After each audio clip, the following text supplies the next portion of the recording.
nigh with Iran because of the protests and the killing of protesters. Iran and the protests and the killing of protesters. So I'm threatening to strike it. Tehran's message to Trump: "We'll watch and see." A new development has revealed the peak of tensions between Washington and Tehran in recent days, as the Washington Post uncovered details of a night that held the region on edge last week. We may meet with them. I mean, a meeting is being set up, but we may have to act because of what's happening before the meeting. According to the newspaper, secret text message sent by the Iranian Foreign Minister prevented President Donald Trump from ordering massive military strikes against Iranian targets in response to the crackdown on popular protests. According to the report published last Saturday, the United States had completed its military preparations for a retaliatory strike after Tehran crossed the red line Trump had drawn regarding the protection of protesters.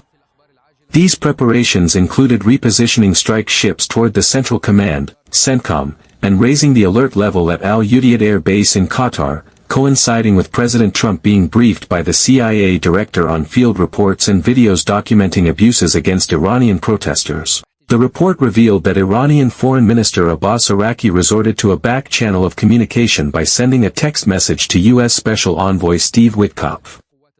The message included a surprising Iranian pledge to immediately halt the killing of protesters and cancel the scheduled executions of some 800 detained protest leaders. The newspaper quoted U.S. officials as saying that this message was enough to defuse the situation, as Trump decided to postpone the military strike to monitor Tehran's compliance with its commitments. He later told reporters his now famous phrase, "We'll watch and see," indicating that he had received information that the violence had ceased on the other side. The report highlighted a sharp division within the U.S. administration. While administration hawks pushed for seizing the opportunity to undermine Iran, another faction, led by Witkoff and Chief of Staff Susie Wilms, warned of the repercussions of a full-scale war that could destabilize Arab allies. In response, Tehran was quick to issue an official denial. Deputy Foreign Minister Abbas Araqi, in interviews with international media, described the reports of mass executions as misinformation intended to provoke the United States. You urged protesters in Iran earlier this week to keep fighting in the streets and said that help was on the way. Is help still on the way, or has your bar Well, we're for going to see. intervention As you know, Iran canceled the hanging of over 800 people. They were going to hang over 800 people yesterday, and I greatly respect the fact that they canceled that. Did Arab and Israeli officials convince you to not strike Iran? Nobody convinced me. I convinced myself. You had yesterday scheduled over 800 hangings. They didn't hang anyone, they canceled the hangings. That had a big impact. Meanwhile, Tehran's Attorney General vowed a deterrent response to any infringement on his country's sovereignty, deeming the protests the product of foreign interference.